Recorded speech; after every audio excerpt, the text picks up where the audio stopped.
Muy bien.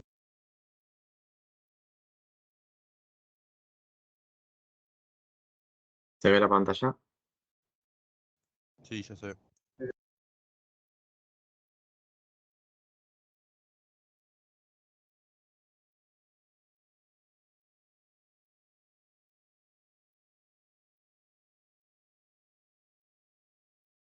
Chicos, ¿se compartió la pantalla? Sí. Sí. Sí. Bueno, tenemos que terminar con la parte de funciones hoy. Esta parte que vamos a ver ahora a veces es un poquito más difícil de entender lo que representa y de cómo obtenerlo.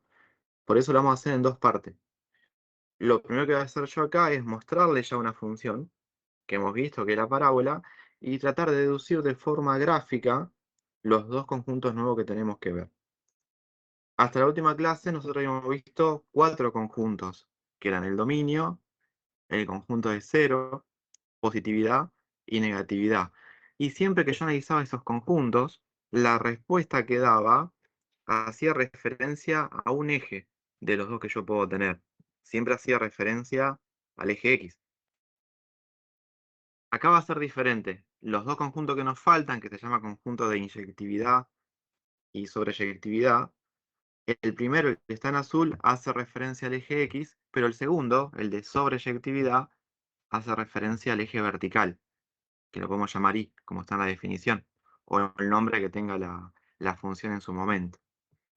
El conjunto que está en azul, la definición que yo escribí, lo que se me ocurrió más sencillo, es decir, que la función se va a llamar inyectiva en aquellos valores del eje X, porque este conjunto se va a evaluar en el eje X, donde hay una única relación con el eje Y. Y puse la parábola a propósito, porque la parábola tendrá una única relación entre un solo valor del eje Y y un solo valor del eje X. No. No, dos. Tiene dos. ¿Por culpa de qué? De las dos ramas que abren de forma asimétrica. Yo podría posicionarme, por ejemplo, acá. Y sale la línea. Ahí. Supongamos que ese es el valor 2 del eje Y. Y si esta función hubiera sido lo más simple, no sé, x cuadrado, yo tendría dos valores. Un valor negativo en este caso y un valor positivo. Bueno, si yo tomo todo el conjunto de los números reales, o sea, todo el eje X, la función no la puedo llamar inyectiva, porque trae un problema. Si esto fuera el análisis de algo, no sé, la temperatura en un reactor o de un equipo que tengo en el laboratorio, yo no sé de cuál de los dos valores del eje X viene el resultado que yo estoy leyendo en la pantalla. Si viene el valor positivo o el valor negativo, entonces no me serviría. Por eso que tengo que encontrar una única relación entre los dos ejes. Pero yo ya puse una solución en pantalla para que haya una única relación. No sé si lo llegan a interpretar. Sí, Eliminaste una una de las pregunta, ramas. profe.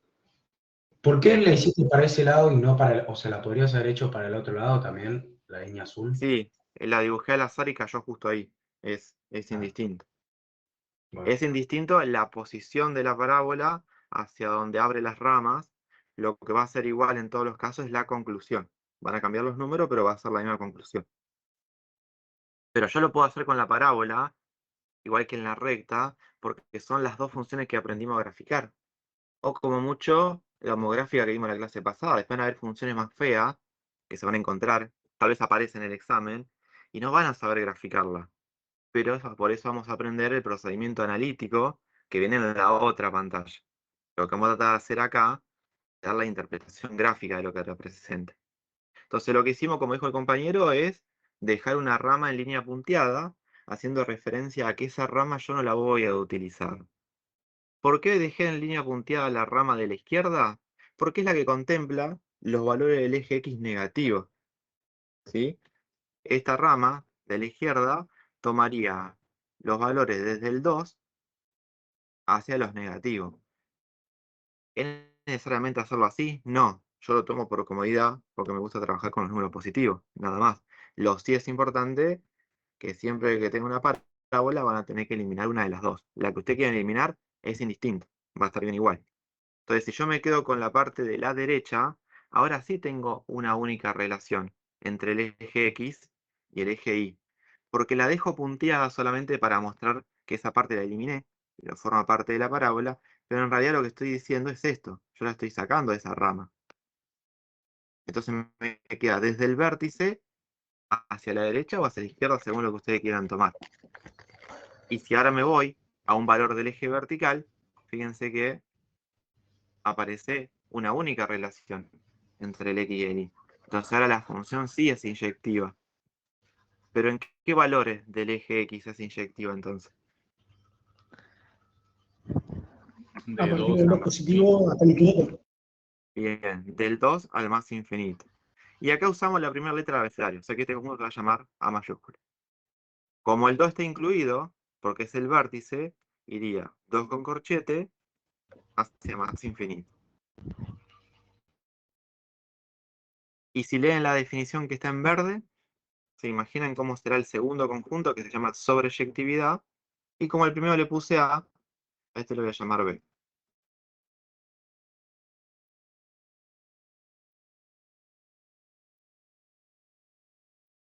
menos 4 más infinito. Bien. ¿Por qué? Porque a partir del menos 4 está el infinito de la imagen. Abajo ya no hay. Claro. O sea, para decirlo simple, del menos 4 hacia arriba, mirando el eje vertical ahora, porque es el mismo conjunto que se mira en el vertical para nosotros, hay un resultado. Del menos 4 para abajo no hay curva graficada, o sea que nunca voy a obtener un resultado con esta función, que la puse al aire, que no sé cómo es la fórmula todavía, pero nunca voy a obtener un resultado por la gráfica que yo veo por debajo del menos 4. Entonces tengo que poner que la función va a ser sobreyectiva, o sea que va a tener imagen, yo aseguro que va a tener imagen, desde menos 4 hasta más infinito. Para no decir las dos cosas a la vez, que la función es inyectiva y sobreyectiva, como son dos condiciones que se cumplen, se usa biyectividad.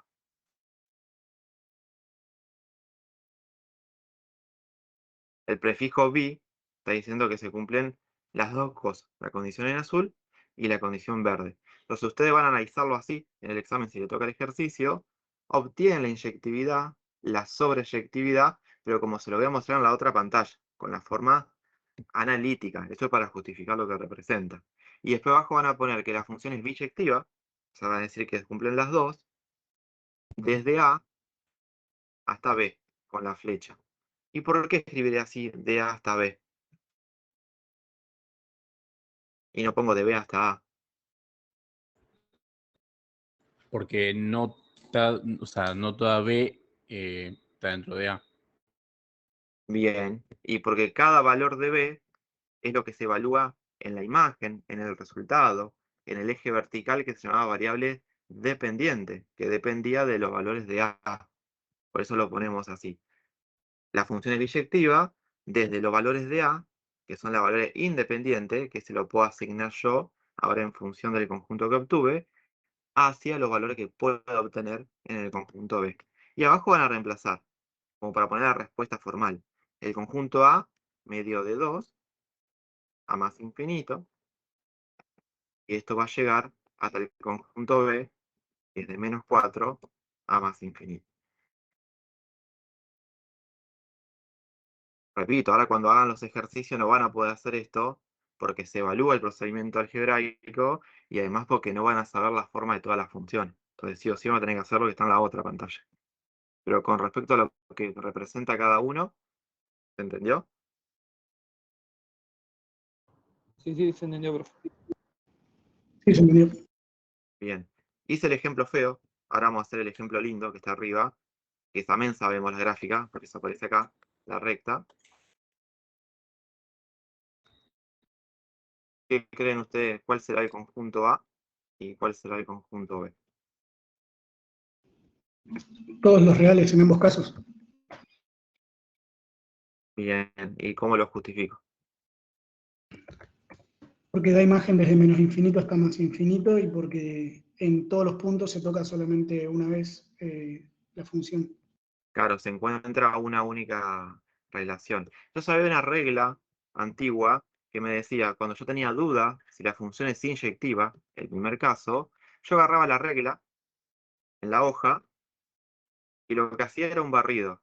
imagínense que esto fue la regla, yo barría de arriba hacia abajo, a ver si en algún caso esa recta horizontal, imaginaria, porque no la que analizo, corta más de una vez la función que yo tengo. Y fíjense que acá lo corta una sola vez. Entonces hay una única relación. Si yo esa regla imaginaria la traigo acá, a la parábola, antes de hacer todo lo que dije, fíjense que ya en una parte corta dos. Entonces ya que en una partecita corte dos veces la curva que analizo, quiere decir que no va a ser inyectiva en todos los reales, en todo el eje. Lo que yo voy a hacer después es recortarlo, adaptarlo, para que sí lo sea, para que sea inyectivo. A diferencia, el de arriba, no hace falta recortar nada. O sea, es inyectiva en todo el eje que analizo. Pero con escribir esto, yo dije recién que no me alcanza. Para dar después la respuesta formal, ¿qué tenía que escribir abajo?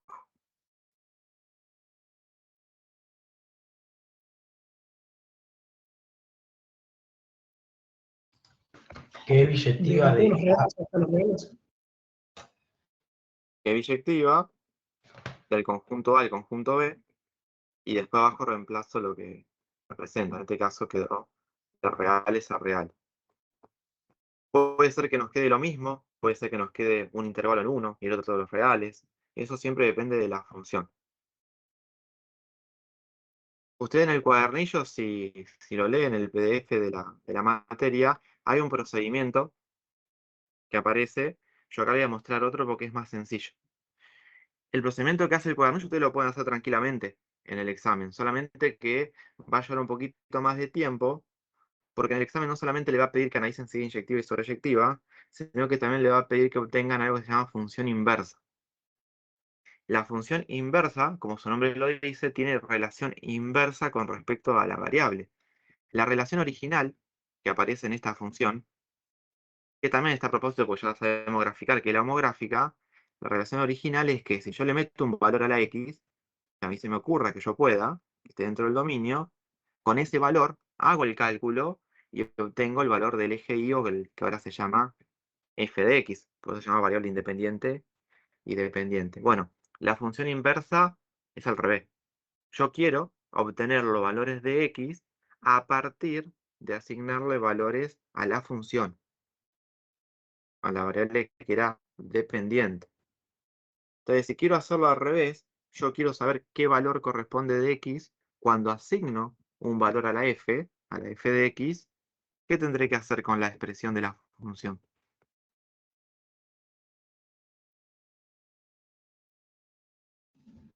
Aislar la X. ¿Despejarla? A veces acá es feo de verlo, pero si yo pongo la ecuación de una recta, como la vimos en su momento, la variable dependiente es la y, acá, como la vimos nosotros, con pendiente y ordenada. Entonces yo le agrego un valor a la x y sé cuánto vale el resultado, cuánto vale y. Si yo quiero lo contrario, quiero saber cuánto vale x en función de los valores que a mí se me ocurren, colocarla a la y, lo que tendría que hacer es despejar. O sea, paso el 2 restando en este ejemplo que puse, y ahí está. La ecuación de abajo me sirve. Yo le voy metiendo valores ahí, le resto 2 y tengo los valores que corresponden con la x. Bueno, en cualquier función va a ser lo mismo. Si yo hago el procedimiento que está en el cuadernillo, que está perfecto, voy a tener que hacer primero eso para la inyectividad y después calcular la inversa, como lo estoy diciendo ahora. Si hacemos este procedimiento que yo les propongo, solamente calculando la inversa, ya vamos a determinar también si la función es inyectiva en todos los reales o si tengo que recortar ese eje como hicimos en la pantalla anterior. ¿Cómo calculamos la inversa? Como dije recién, siempre vamos a tener que despejar la variable que se llama independiente, que en este caso es la y. Pero, para hacerlo, lo primero que vamos a escribir es la función sin la dependencia. Pero para que sea más fácil de ver y no nos lleguemos a equivocar. ¿Se acuerdan lo que era la dependencia? Aparece algo en el nombre de la función que dice que una depende de la otra. F de X, la cambiamos por una Y. La cambian por una y o solamente le ponen el nombre de la función que sería f. Eso es indistinto, como ustedes quieran. Una consulta, profesor, disculpe. Cuando se nos presente un ejercicio de este tipo en el final, va a ser explícito lo que nos pide, nos va a decir H conjunto de inyectividad y función Sí, inversa. sí. O directamente te dice H inversa y si la función es sobreyectiva, o te dice biyectividad solo, y vos ya tenés que saber que son las dos condiciones cuando es biyectividad. Ah, ok, no, no es que va a decir analice la función y nosotros tenemos que aplicar todo porque está implícito. No. En un caso así, con cualquier ejercicio, ustedes levantan la mano y cuando se acerca al docente lo consultan para que esté tranquilo. Pero generalmente siempre se queda explícito lo que tienen que calcular, si es todo o una parte. Ok, muchas gracias, profesor. No, bueno. Bueno, y agarré esta función porque era una de las más difíciles cuando yo quiero despejar para la función inversa. Piense que la recta recién que hice en rojo como ejemplo, yo pasaba restando la ordenada al origen, como mucho después pasaba dividiendo la pendiente si tenía un valor diferente a 1 y ya quedaba despejado. Acá mi problema es que tengo x arriba y x abajo, entonces capaz que es medio chocante cuando veo que tengo que despejar. Pero en un principio, lo que tengo que pensar es cuál es la única operación que puedo hacer si tengo una división y quiero empezar a despejar. Pasar multiplicando todo el denominador al otro lado. Es lo único que puedo hacer, ¿sí? No puedo pasar ni el -3 sumando, ni el -1 también sumando a la derecha porque están incluidos dentro del numerador o denominador. Ahora, cuando lo paso multiplicando, al denominador tengo que poner paréntesis porque tengo una resta. ¿Qué me permite ese paréntesis? Ahora aplicar propiedad distributiva. Me va a quedar f por x menos 1 por f, que es menos f. Y ahora voy a juntar los semejantes, haciendo hincapié en lo que yo quiero despejar. ¿Qué había dicho al principio? ¿Qué es lo que yo quería despejar para obtener la función inversa? X.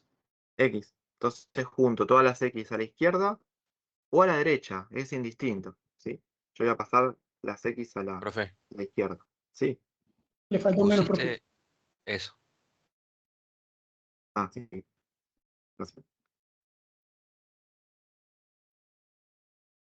Voy a pasar la x restando, entonces como los semejantes lo que tiene x, lo otro que me queda semejante sería lo que no tiene x, que sería el menos f, que pasaría sumando, entonces me queda f menos 3. Y para despejar ahora, como tengo dos términos con la x, voy a sacar factor común. Entonces al primer término le sobra la f y al segundo el menos 1.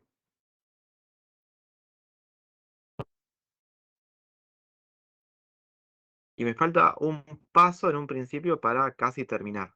¿Cuál será? Dividir ambos miembros por f-1. Claro, bien. Bien. Queda f menos 3 dividido f menos 1.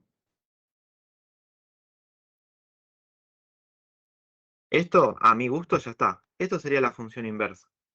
Bueno, lamentablemente, el que puso las leyes, no le gusta que esté la x despejada solamente. Quiere una expresión como la que aparece acá arriba para indicar que una variable depende de la otra. Acá, cuando obtiene la inversa, quiere una expresión para el lector que se dé cuenta que en realidad esto es la función inversa de otra función, que esta no es la original. Entonces, ¿qué se le ocurrió? En donde está la x despejada, una vez que yo logré terminar el despeje, la voy a volver a llamar como se llamaba al principio. F de x. Pero ¿qué pasa? Si dejaba escrito f de x, se iba a confundir con la original. Entonces hay una operación matemática en que acá no se va a hacer, pero que a veces nos da la relación de inverso. ¿Cuál será? Elevado a la Elevado a menos la 1. A la menos 1. Pero ese elevado no es que en realidad es 1 dividido la f original, que es la que me dio el ejercicio, solamente la parte simbólica. Así como, por ejemplo, en la calculadora el arcoseno era seno a la menos 1, pero no era 1 sobre seno, era solamente el símbolo que utilizaba el fabricante. Bueno, acá es la simbología que nos piden, la nomenclatura. Una vez que yo logro despejar la variable independiente, que en este ejemplo es la x, yo vuelvo a escribir la expresión original, porque si subo, fíjense que se llamaba f de x, la original, y acá la llamo f a la menos 1. Ahora, si donde estaba la x, que yo despejé para encontrar la inversa, la volví a llamar f, ¿qué letra pondré donde está la f? X. X. X de vuelta, ¿sí? Y acá no es x a la menos 1, es x.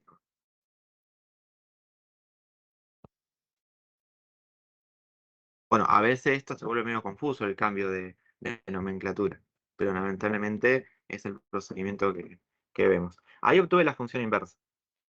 ¿Qué me permite esta función inversa? Si yo lo miro en la gráfica, yo asigno un valor en la gráfica y me permite obtener esto que está acá. El valor de x, bueno, me salió de costado, el valor de x que corresponde a ese valor de imagen en la gráfica original. Es la relación inversa a la que nosotros vemos. Profe, una consulta. Sí. ¿Solo en este caso se le indica elevado a la menos 1 o en la mayoría de casos? No, en cualquiera. Si vos tenés otra función que te llama, no sé, la que hoy yo nombré de la recta, la llama, no sé, g de x, y es x más 2. Cuando despejás la x, haces lo mismo. Ahí pondrías g de x a la menos 1. Listo, No gracias. importa qué función sea. Perfecto. Profe, pregunta. ¿Es casualidad de este ejemplo Sí, que quedó igual? eso iba a decir. Si ustedes comparan la expresión de la inversa con la original, es la misma expresión con las letras cambiadas. Bueno, justo el que yo inventé por casualidad quedó lo mismo, pero no siempre va a quedar lo mismo. Depende de la relación de los coeficientes que aparezcan. ¿Se acuerdan que la homográfica tenía 4 coeficientes? Arriba se llamaba A y B y abajo C y D. Bueno, según la relación que aparezca entre esos coeficientes, va a quedar igual o no. En este caso, casualidad, quedó lo mismo. Bueno, hasta ahí logré obtener una de las tres cosas que tengo que obtener, que es la inversa.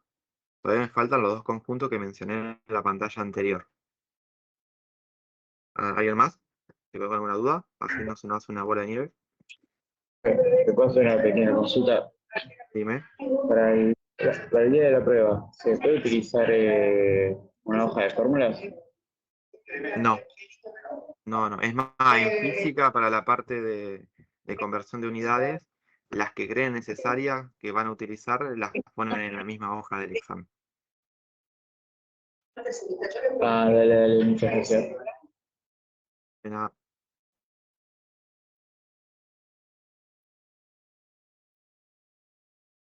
Entonces quiere decir que si ustedes optan por hacer este procedimiento que yo les propongo, aunque no les pida función inversa y les pida analizar si la función es inyectiva, lo que van a hacer es esto, ¿sí? Van a despejar la variable independiente para obtener la función inversa, porque yo con la función inversa voy a poder deducir algo.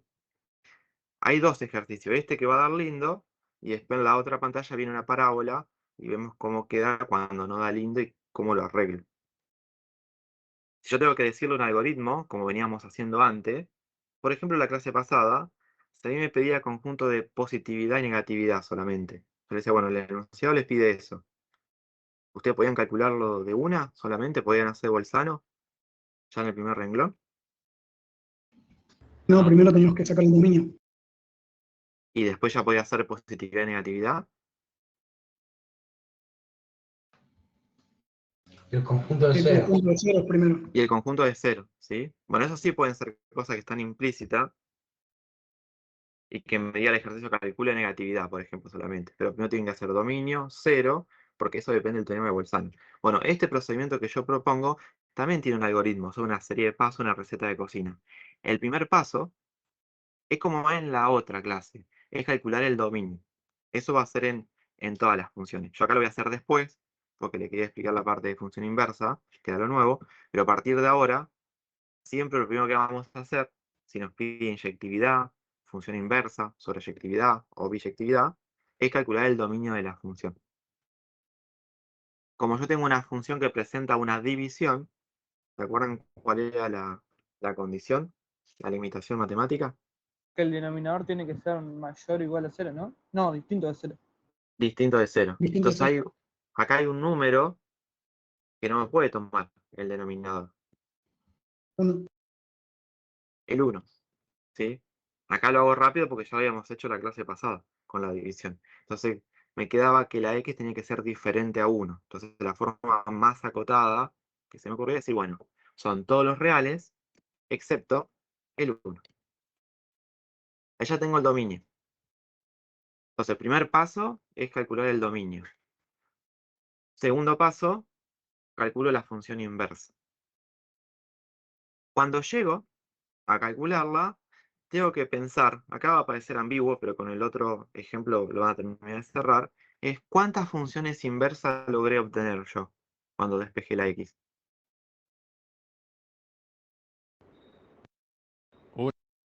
Una sola, ¿sí? Parece tonta la pregunta, pero en la pantalla que viene vamos a obtener dos funciones inversas. Si yo hago este procedimiento y obtenemos una sola función inversa, la teoría me dice que la función es inyectiva, o sea que va a presentar una única relación entre el eje horizontal y vertical en el dominio, ¿sí? No lo voy a decir como en la otra pantalla en todos los reales, porque justo las dos del ejemplo anterior, el dominio era todos los reales.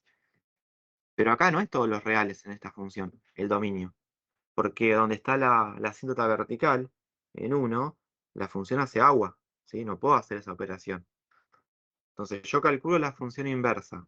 Si obtengo una sola función inversa, ya directamente, coloquialmente, puedo decir la función presenta inyectividad en todos los reales excepto el 1. Eso se va a cumplir siempre con este camino. Lo dejo escrito. ¿Cómo obtenemos?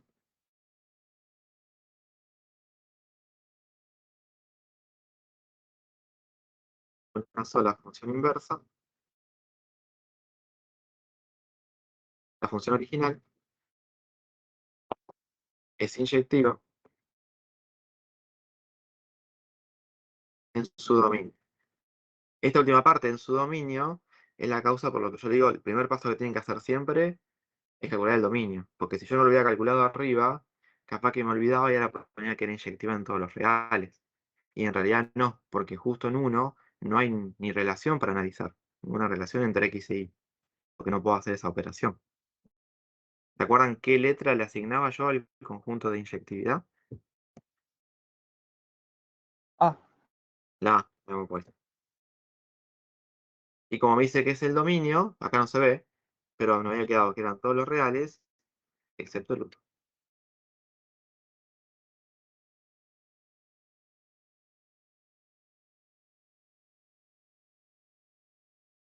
Este camino es más adecuado desde mi punto de vista, porque no solo es más corto el procedimiento, sino que directamente con la función inversa yo puedo calcular todo.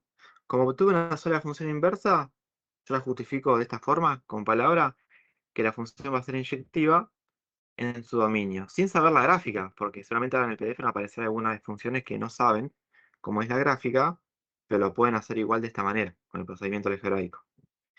Y con la misma función inversa, yo ahora puedo calcular el conjunto de sobreyectividad. ¿Recuerdan cuál era la definición de sobreyectividad?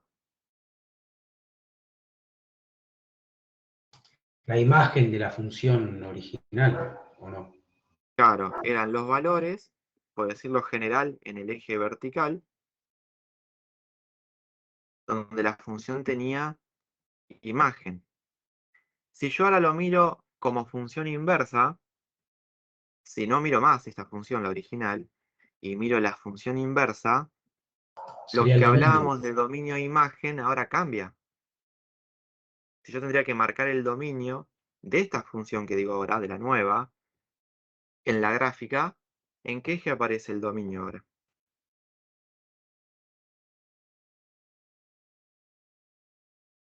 en el I. En el eje Y. Ahora acá tengo el dominio. Porque esta, con la función nueva, esta sería mi variable independiente. Y la imagen de la función nueva estaría acá, en el X. Bueno, ¿para qué me sirve eso? Porque si yo tengo la función inversa y le calculo el dominio, lo que en realidad estoy obteniendo es la imagen del original. Entonces, para obtener el segundo conjunto, que lo hemos llamado B, el de sobreyectividad, como lo dice acá el título, yo calculo el dominio de la nueva función. Casualidad, por los números que agarré, quedó lindo, y el dominio me va a quedar igual porque la expresión de la función inversa me quedó igual. Y si no, visto por lo que vimos en la clase pasada, porque la asíntota horizontal es igual a la asíntota vertical, es el mismo valor numérico. Entonces el valor que queda excluido del dominio es el mismo que el de la imagen.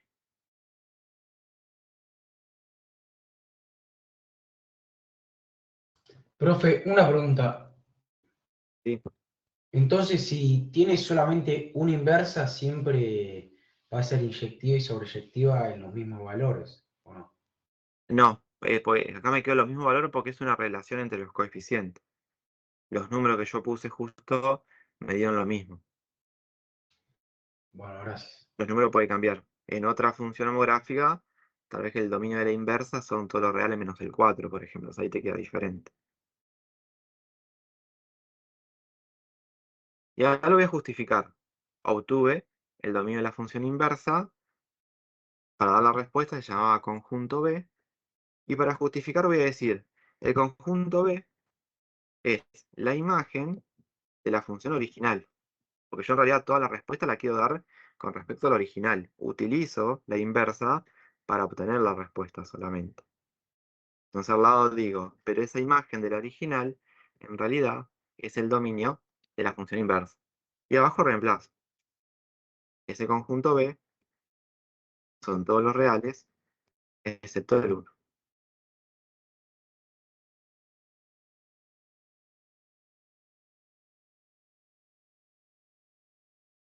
Voy a cambiar en el título, porque en realidad como ya analicé las dos cosas, no estoy analizando solamente si es inyectiva la función.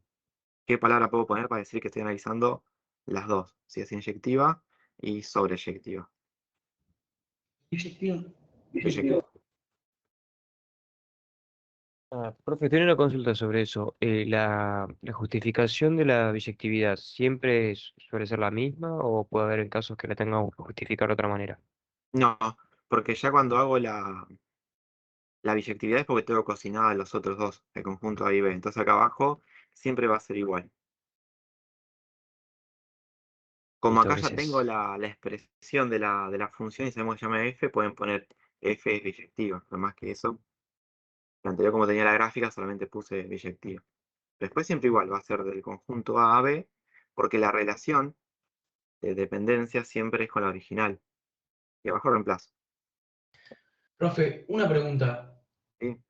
que no me quedó claro. En la inyectiva, ¿tenemos que buscar el dominio de f de menos 1 o de f de x? Porque acá justo son iguales, pero si no son iguales, No, no, en la original.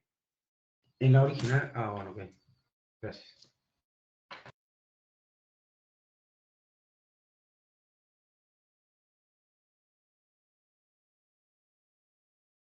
Ahora vamos a ver el otro caso que le va a cerrar. Disculpe, profesor, una consulta, para ver si me Sí. quedó claro.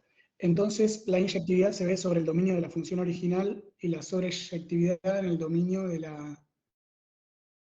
De la función inversa, inversa. o si lo menciono con respecto al original, sería con la imagen del original. Ah, ok, muchas gracias.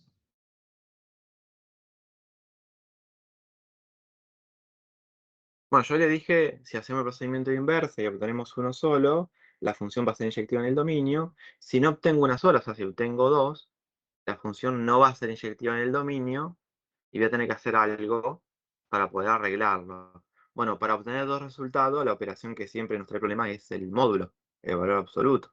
Y el valor absoluto viene de despejar exponente pares. Entonces, nuestro problema para este año es la parábola. Es exponente 2 que tiene dos ramas y la que nos complica la vida para que la función no sea inyectiva en el dominio, sino que tenga que recortarla más todavía. Además de eso, agregué otra complejidad que puede aparecer o no, es que si yo la tengo en forma polinómica o explícita, cuando yo quiera calcular la función inversa, no voy a poder. Acá mi variable independiente, la que ocupa el lugar de la x, que estamos acostumbrados a ver, es la k. Así como la tengo, con los tres términos, yo no puedo despejarla acá. Porque ¿cuál despejo? ¿La que está al cuadrado o la lineal? Y despeje la que yo quiera despejar, la otra la tengo que patear a la izquierda. No me sirve. Entonces tengo que buscar una expresión de la parábola que condense más la expresión de la variable independiente. Y es la expresión canónica, por eso está ahí en amarillo, resaltado.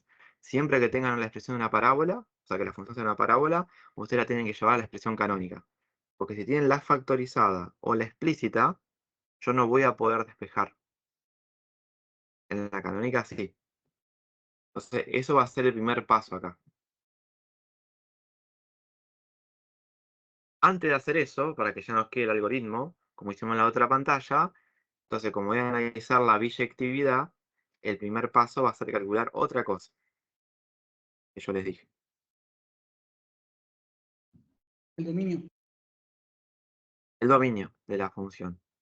Bueno, esto es una parábola. Tengo división, logaritmo,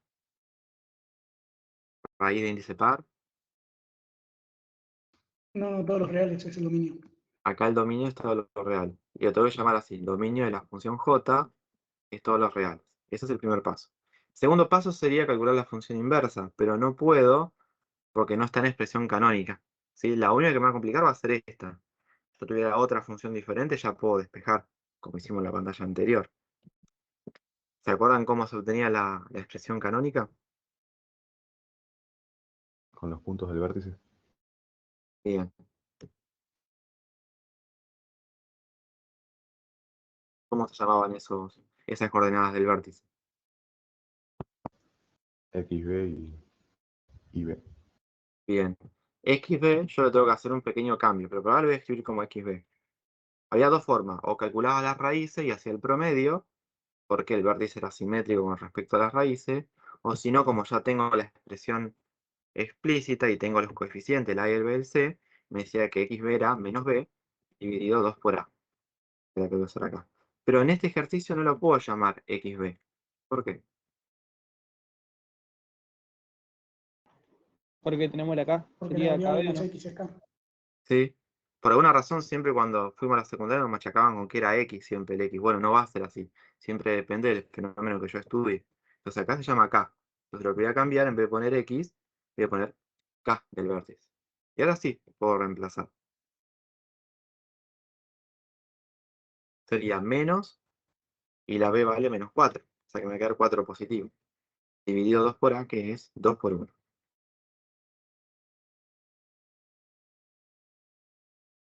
Nos queda 2, ¿no? Me queda 4 sobre 2. El otro se llamaba I del vértice, que tenía una expresión, pero yo decía no valía la pena recordarlo, porque directamente si yo evaluaba la función, en el valor que obtuve del X del vértice, yo obtenía esa coordenada. Bueno, acá es lo mismo, pero lo tengo que llamar con el nombre que haya asignado el ejercicio. En vez de llamarse I del vértice, se va a llamar J del vértice.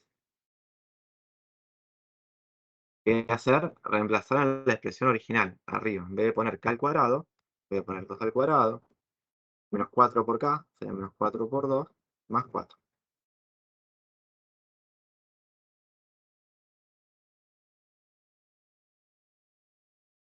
¿Cero?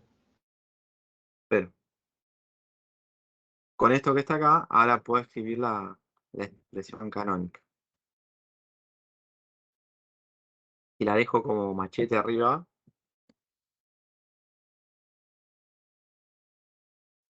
Con los coeficientes, sería el coeficiente principal, que siempre no olvidamos, que es la A.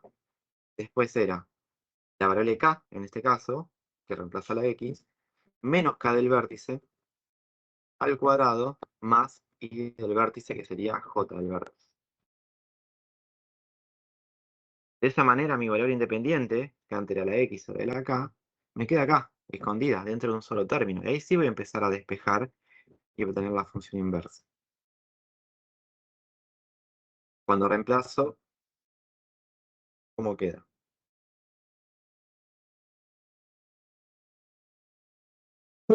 El coeficiente principal vale 1, ni lo menciono. K menos 2 al cuadrado. Porque el j del vértice vale 0, o sea que tampoco lo menciono. Bueno, con esta función, ahora sí, al lado voy a hacer el primer paso de hoy, que era obtener la función inversa.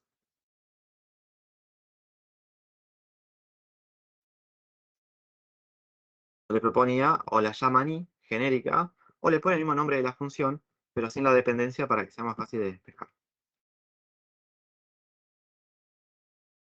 Si tuviera la coordenada i del vértice, la tendría que pasar restando o sumando. En este caso ya directamente voy a pasar a despejar y el exponente va a pasar como raíz, porque me quedó más chiquita la función. Pero ¿qué va a pasar cuando el cuadrado pase como raíz? Si es un exponente par. El módulo. Nos va a quedar módulo. Módulo. Y siempre que hay módulo, nos hace acordar que hay dos soluciones, una positiva, otra negativa. Esa es la causa de por qué en la pantalla anterior habíamos dicho, si había una sola función inversa, ya podemos decir que es inyectiva en todos los reales. Si no, no va a ser inyectiva en su dominio, pero no en todos los reales. Bueno, acá no va a ser inyectiva tampoco en su dominio. Voy a tener que recortar más. Va a quedar que la raíz de j es igual al módulo de k menos 2. Si yo tuviera que resolver ese módulo para terminar de despejar, que no lo vamos a hacer, solamente vamos a escribir un paso más y después nos vamos a quedar con una sola. Pero si yo tuviera que despejar, ¿qué pasaba con esas dos soluciones? ¿Cómo las puedo escribir? J sub 1 y J sub 2. Y más simple, una va a tener signo negativo, va a ser menos raíz de j, igual a k menos 2, esa es una opción, y la otra va a ser raíz de j positivo, igual a k menos 2. Bueno, hasta acá, hasta este punto, yo lo que voy a decir es que si sigo desarrollando, si sigo despejando, voy a obtener dos funciones inversas.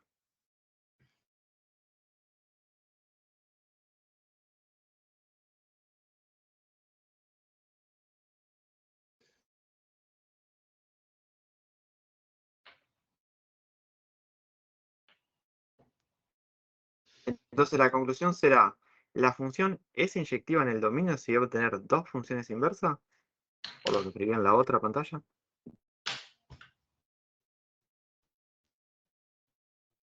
No. Entonces hasta acá, la conclusión es que la función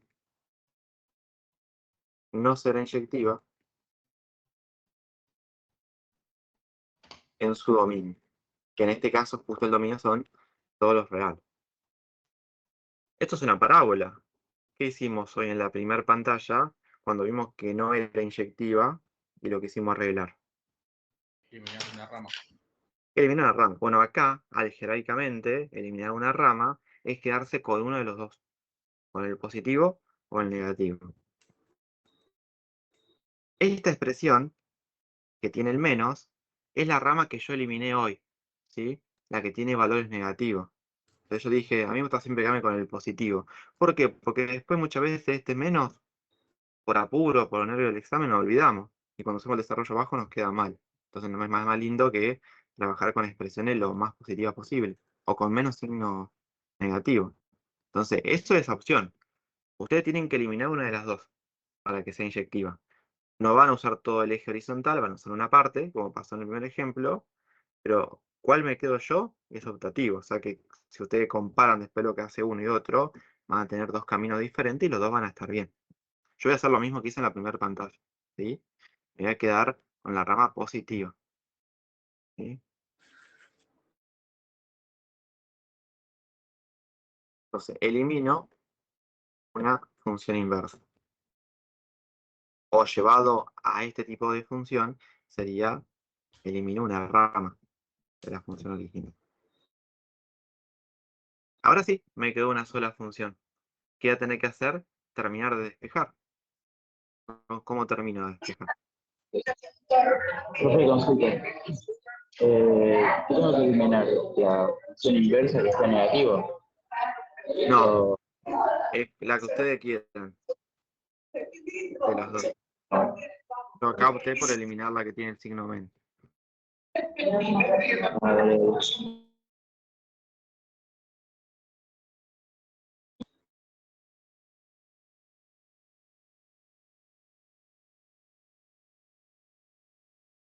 Bueno, para terminar de despejar, lo que hice fue pasar el 2 sumando.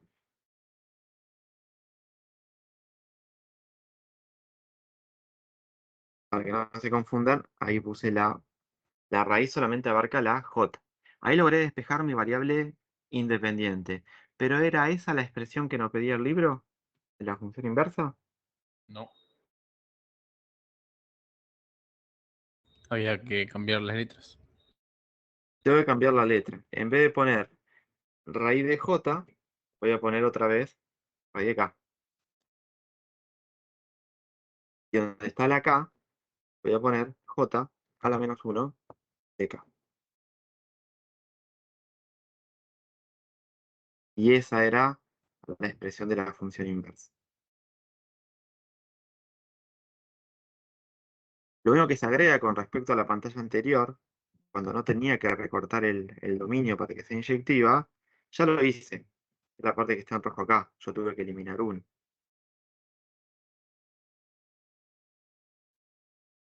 Ahora, con esto, lo único que logré es obtener la función inversa. ¿Qué nos falta calcular de lo que hicimos en la pantalla anterior?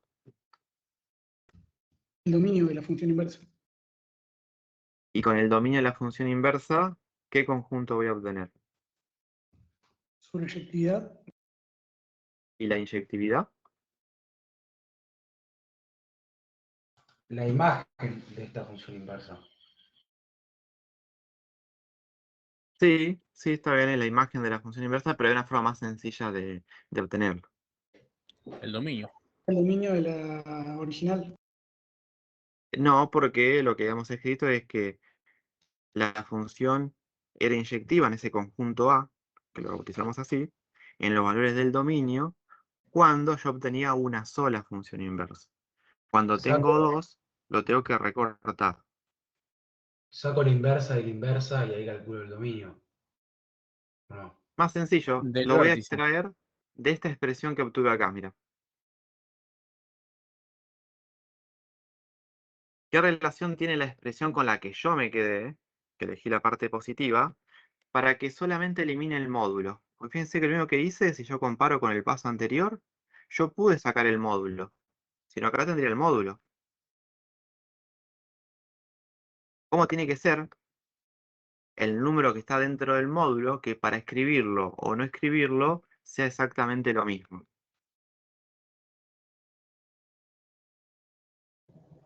¿Positivo? Positivo, ¿sí? Yo tengo el módulo de 9 y escribo 9, es lo mismo. Ahora, si yo tengo el módulo de menos 9 y saco el módulo y pongo solamente menos 9, ¿está bien? No, tiene que ser 9. No, porque el módulo lo que hace es dejarme siempre el valor positivo. Bueno, acá van a tener los dos casos. Si se quedan con el positivo, como hice yo, lo que van a decir que al quedarse con esa rama de la parábola, algebraicamente se están quedando con los valores que apuntan al x positivo. Digo apuntan porque no siempre van a ser todos positivos. Son del vértice en la parábola hacia el positivo. Eso quiere decir que si me quedo con los positivos, ¿cuál es la inecuación que lo representa? Para decir que son valores positivos. Con una desigualdad. Mayores a 0. Mayor a 0. Mayores a 0. ¿Sí? Pero como también puedo incluir el 0, porque el módulo de 0 lo puedo escribir sin módulo también, porque sigue siendo 0 y se respeta, es mayor o igual. Si yo me quedo con la parte positiva, lo que está dentro del módulo, el argumento, el k-2, en este caso yo me quedé con los k-2 mayores o iguales a 0. Porque me dio lo mismo, por la elección que yo tuve, poner o no poner el módulo. Me quedé con esta parte.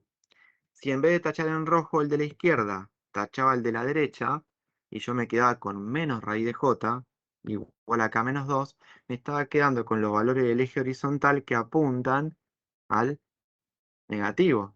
Entonces ahí, ¿cómo tendría que escribir esta condición? Menor o igual. Menor o igual a 0. ¿Sí? O sea que el igual en cualquiera de los dos caminos que yo ponga va a ser el mismo. Si me quedo con el positivo, va a ser mayor o igual. Si me quedo con el negativo, va a ser menor o igual. Y de acá voy a poder despejar el valor de k. Que quedó sencillo, ¿no? Lo paso sumando y ya está. Bueno, esos son los valores en los cuales ahora mi función sí es inyectiva. Porque en realidad el número 2, si yo busco acá en la parte naranja, ¿qué es el valor de k igual a 2?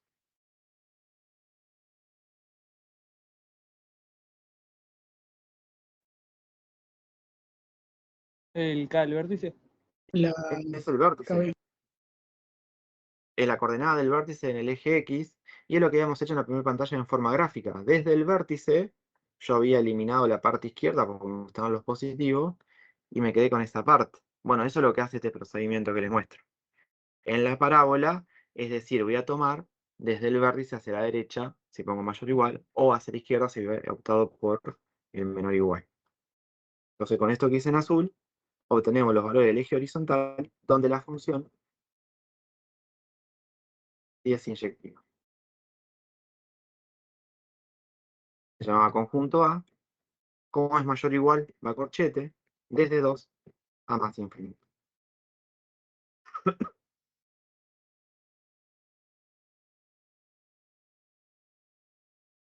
Y ahora sí, para terminar, hago lo que dijeron ustedes. A esta función que tengo a la inversa, calculo el dominio para saber la imagen de la original.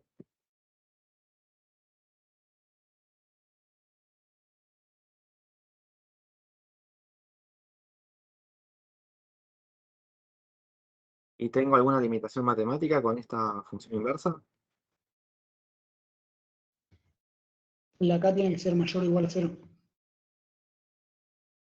¿Por qué? Porque está La raíz adentro de del índice par. índice par. Bien, tengo una raíz índice par, y radicando no puede ser negativo si no estarían los complejos, siempre trabajamos los reales. Entonces, tiene que ser mayor o igual a 0. Así que va a ser desde 0 a más infinito.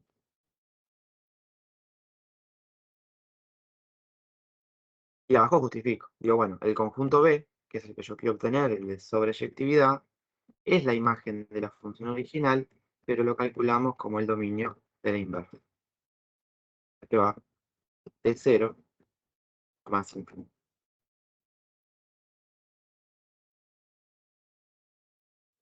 Y termino ahí. El conjunto B, conjunto A. Nos falta la biyectividad. Acá la función se llama J, entonces digo J es biyectiva, y era de A hasta B, y ahora reemplazo.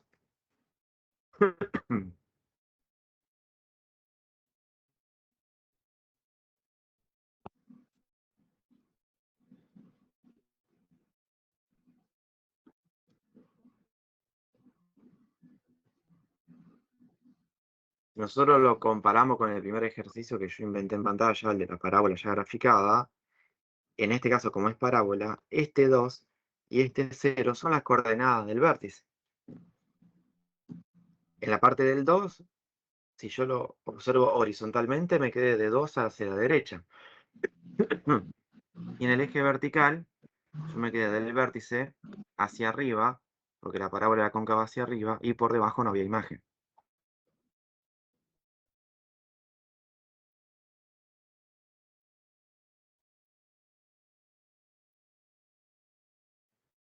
¿Se entendió? Ento- ¿Verdad?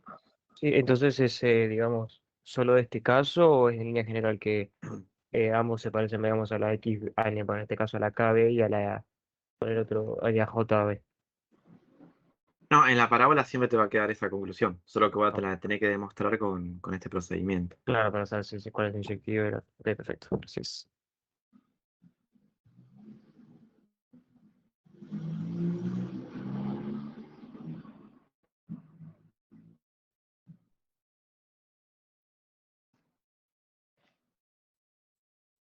Bueno, lo último que nos queda por ver es un tipo de operación entre funciones que se llama composición. Después va a aparecer en el cuadernillo suma, resta, multiplicación de funciones, pero eso va más con la intuición. Si yo tengo que sumar o restar funciones, lo que hago es sumar y restar los términos semejantes, y si tengo multiplicación, con ayuda de los paréntesis, hago propiedad distributiva. No es más que eso.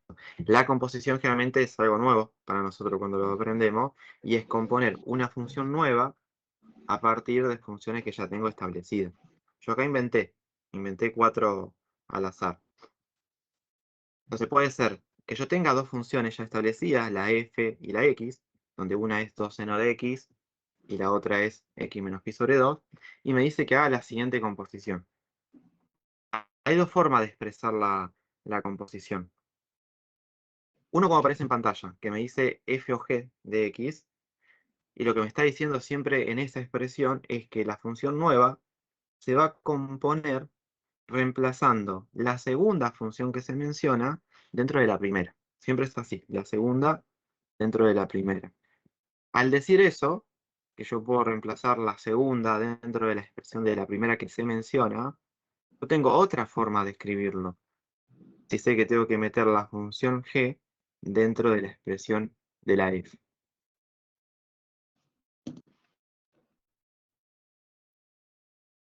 En vez de poner f de x, que es la primera, donde está la x, o donde están las x de la primera función, voy a poner la segunda, que es la g. Entonces, esta sería la segunda expresión que les puede aparecer de composición. Y es lo que voy a terminar haciendo en el ejercicio. Yo voy a imaginar que escribo la expresión original de la primera, que sería 2 por seno de x, y ahora en la variable independiente, que puede aparecer una o varias veces como en la parábola, la voy a reemplazar por la función que quiero utilizar, que cuál es x menos pi sobre 2, en este caso. Entonces acá, donde está la x, pongo x menos pi sobre 2. ¿Se entiende lo que dice?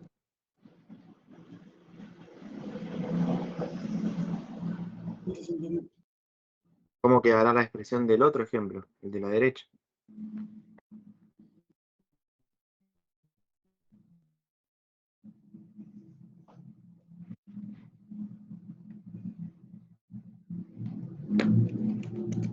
Primero, si lo quiero expresar de la segunda forma que mencioné acá, con paréntesis solamente sin la letra O.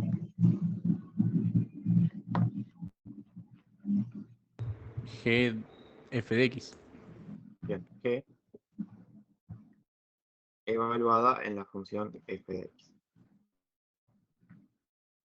Yo usé todo paréntesis acá porque puedo cambiar de color, sino que lo que hacen, en vez de poner paréntesis para la función G, me encorché.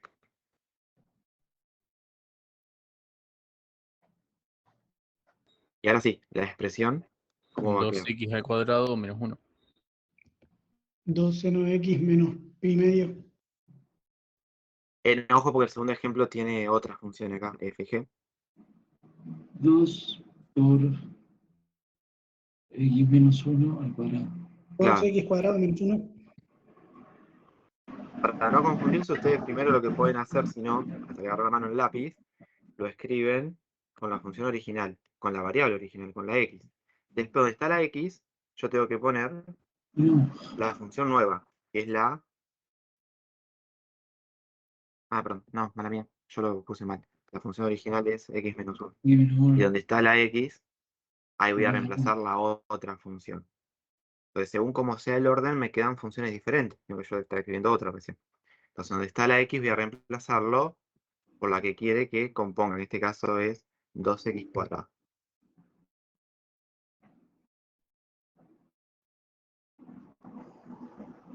Para comparar vamos a hacer igual el otro. Si el orden cambia, o sea, lo que trata de demostrar acá es que no es conmutativa esta operación. Si yo cambio el orden de las funciones para componer, si obtengo la misma de casualidad, ¿sí? Pero no tengo por qué obtener la misma función. Entonces acá lo que estoy diciendo en el que acabo de inventar es que la función f la tengo que componer con la función g. O sea, la función g la voy a reemplazar en cada variable x que aparezca en la f.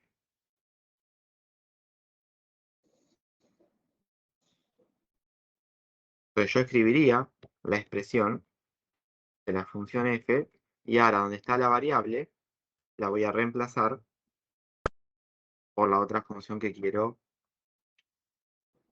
agregar, que sería x menos 1. Pero como esa función que quiero agregar tiene varios términos, porque puede tener suma o resta, ¿cómo lo arreglo? Paréntesis. Como un paréntesis.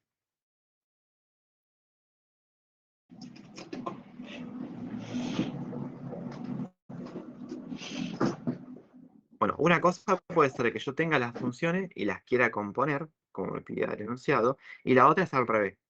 A partir de una función, que es más o menos compleja, descomponerlas en funciones más simples. Para que sea lo más sencillo posible, ustedes lo que tienen que pensar es, si yo voy a leer la función que me da el ejercicio, ¿cuál es la primera operación que encuentro siempre de afuera hacia adentro? El seno. El seno. Entonces, ahí ya tengo la primera función para descomponer. La puedo llamar f. El seno de x. Y después lo que está dentro del seno, que lo puedo llamar g, sería x al cuadrado más 4. Ahí tengo las dos funciones simples. Y ahora tengo que escribir la composición. ¿Cómo haría para obtener esa función nueva que se llama h?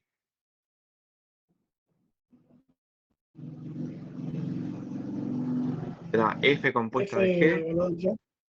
o g compuesta de f?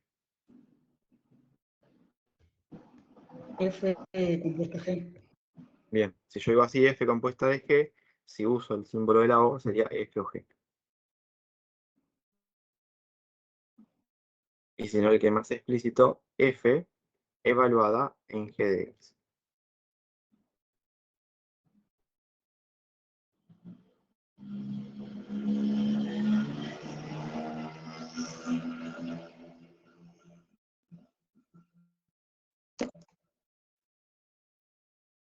La forma más sencilla a veces de escribirlo es la segunda, porque ya me dice cuál tengo que reemplazar. Pero esta expresión, la primera, se usa cuando tengo varias composiciones, no cuando tengo una de dos solamente. Que por ejemplo lo podemos ver acá, con el otro ejemplo. Yo puedo escribir, por ejemplo, 3 funciones simples para componerlas después y obtener esa j. Pero si hago lo mismo que dije recién, si yo leo, ¿cuál es la primera operación que encuentro en la función? El logaritmo. Logaritmo. Logaritmo. Lo llamo logaritmo de x. Y bueno, ya ahora el logaritmo no le doy más bola. Sigo con la otra parte, la que está en el paréntesis. Entonces, ¿qué operación me encuentro?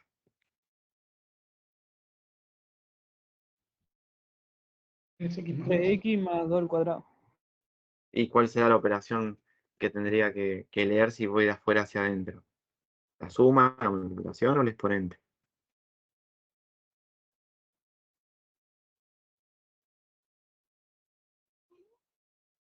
Sería el exponente. Pero cuando yo digo de afuera hacia adentro, sería el proceso contrario al si yo tendría un número y quisiera hacer las operaciones.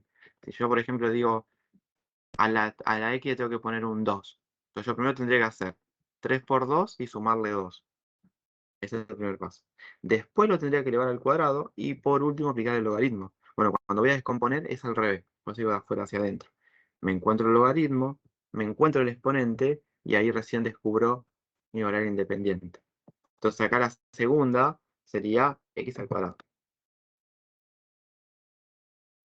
Y la última, que la llamo h, por ejemplo, es lo que está dentro, que sería 3x más 2. Como tengo tres funciones para componer la original, si yo uso esta parte de la dependencia con paréntesis, me voy a llenar un montón de paréntesis y ya va a ser confuso. Entonces por eso es recomendable cuando tengo más de dos funciones usar la primera expresión. Es decir que la función j, la original, se compone y sería f o g o h. Se me está diciendo, con la h voy a componer la función g y después todo eso que obtengo me sirve para componer la función f, por ejemplo. Y ahí obtendría la original. Para no escribir todo Perdón, perdón que esto, me interrumpa. sí, ya termino. Para no escribir todo eso, es recomendable que siempre en el examen le pongan otro nombre. Por ejemplo, acá dice J. En los dos primeros que yo hice acá, no le pusimos ningún nombre, porque termina ahí el ejercicio. Supónganse que es algo más simple, algo que ya vimos, ¿no? Una parábola, una recta, una homográfica, y después le dice calcule dominio, conjunto de cero. Si ustedes escriben todo este choclo, es más difícil la escritura, le va a llevar más tiempo. Entonces, pero lo que pueden hacer para terminar, acá dicen, bueno, a esta función la bautizo con otro nombre, y por ejemplo la llamo J.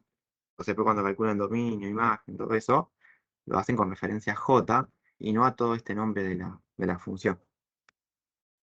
Sí, sí.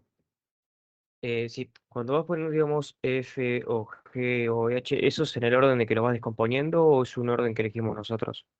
No, tienen que respetar lo que les pide el ejercicio, o si les pide descomponer, en realidad ustedes pueden escribirlo en cualquier orden, la F, la G, la H, pero acá abajo, en la composición, tienen que respetar el orden en el cual está compuesta la original. Digamos que a cada letra le asignamos, digamos, lo que queramos, pero sí o sí respetar el orden en el que lo vamos descomponiendo, digamos. Claro. Por eso que pasó acá arriba.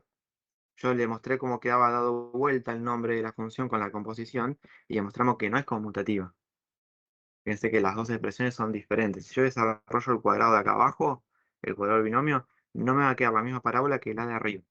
Por eso tengo que Entonces, respetar el orden. digamos, se puede cambiar cómo la llamamos, pero nunca el orden. Exacto. Perfecto, gracias. Cuando yo no puedo cambiar el orden porque el resultado es diferente, se llama conmutatividad. Entonces acá voy a decir que la composición no es conmutativa.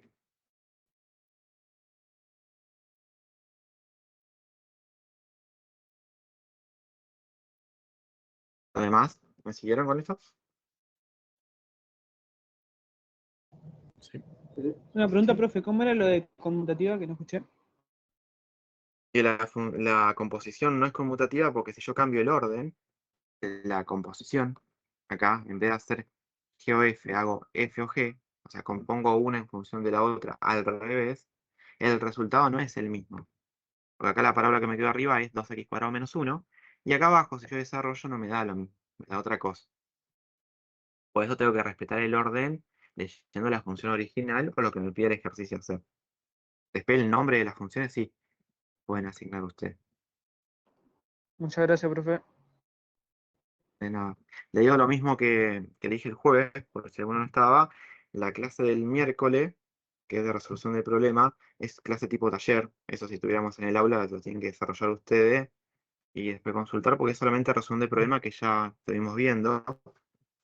Es más interpretación de ejercicio. Entonces lo que vamos a hacer, esta queda para ustedes, la última unidad, la 9, y el miércoles hacemos clase de consulta. ¿Sí? Así que si le quedan dudas de matemática o de física, las pueden traer el miércoles y nos dedicamos a eso. Y después nos queda para el jueves la última clase de física. Perdón, profe, ¿te puedo hacer una consulta de un ejercicio hoy o tengo que esperar al miércoles? Sí, sí, Es sobre el ejercicio 23 de física, que si querés te lo leo, que dale. dice que un cuerpo de 300 gramos gira describiendo una circunferencia horizontal atada al extremo de una soga de masa despreciable y apoyada sobre una mesa. La longitud de la soga es de 1,2 metros y realiza 2 vueltas por segundo.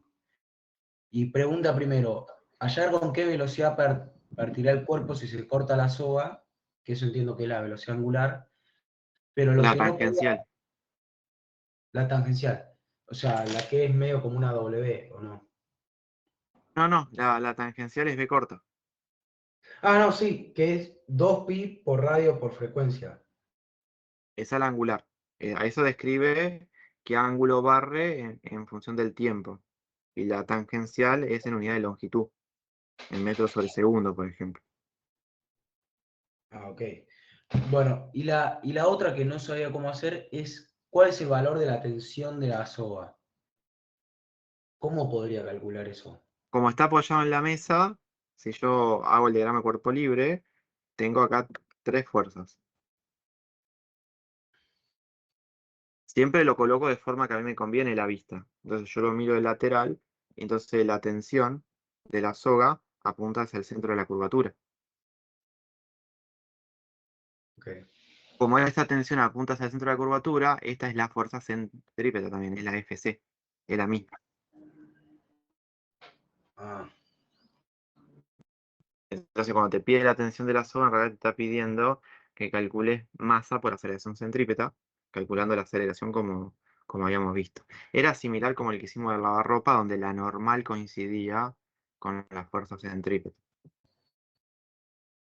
bien. Y una pregunta, acá pregunta, ¿qué ocurre si el cuerpo no está apoyado en la mesa? Eh, Sería que se borra la normal, digámosle. Claro, ese conceptual, solamente tienen que escribir que lo que va a hacer es que la tensión ahora va a tener un ángulo de inclinación. ¿Por qué? Porque tiene que, con una parte de la tensión, compensar la fuerza-peso. Yo descompongo con Pitágoras como hacíamos en el plano inclinado, por ejemplo. Una parte de la tensión ahora, que la puedo llamar tensión en X, se ocupa de generar la aceleración centrípeta. Y la otra se ocupa de compensar que la tensión en Y, la fuerza-peso. Ok. Pero eso no hay que hacer cálculo, es solamente escribirlo coloquialmente, lo que ocurre. Bueno, gracias. No hay nada. Hola, profe, profesor, yo tengo una pregunta. Sí, decime. Ok. Mira, te quería preguntar, vos viste que para calcular la velocidad tangencial hay que hacer radio por omega. Sí, sí, velocidad angular Bueno, por radio. claro, te quería preguntar, porque viste que te quería preguntar qué pasa con el radio, con el rad, porque viste que es como que haces el cálculo Sí, es una y unidad especial que cuando se multiplica por otra unidad desaparece para dejar la unidad coherente con el análisis. En ese caso, se simplifica para que te quede el metro sobre segundo si trabajamos en internacional. o sea, no se simplifica ni nada, se aparece así. Exacto. Solo pasa Dale, con esa buenísimo. unidad, nada más. Dale, dale. Gracias, profe. De nada. Disculpe, profesor. ¿Le puedo hacer una pregunta sobre un ejercicio tipo parcial de este tema? Que vi que aparece y Sí. no sabía cómo. Se lo leo. Dice, si tiene dos funciones, f de x y g de x, tales que f o f es igual a 4x más 7y y f o g es menos 6x más 5, hallar el menor de los valores posibles de la ordenada al origen de la función lineal g de x. ¿Cómo podría encararlo el problema? Primero tenés que hacer la composición que te pide. Y después siempre para obtener la ordenada al origen, como es el corte con el eje vertical, vos tenés que asignarle 0 a la horizontal. Entonces, evaluando después la función compuesta en 0, ya te queda la ordenada del origen. Sí, pasa que no me da el valor de las funciones, me da el valor de la composición, entonces solo descompongo o cómo sería. Ah, sí, puede ser que, a ver, ya que la vamos a escribir por las dudas. Decímelo cómo quedan las funciones. La composición es f o f, disculpe, 4x más 7.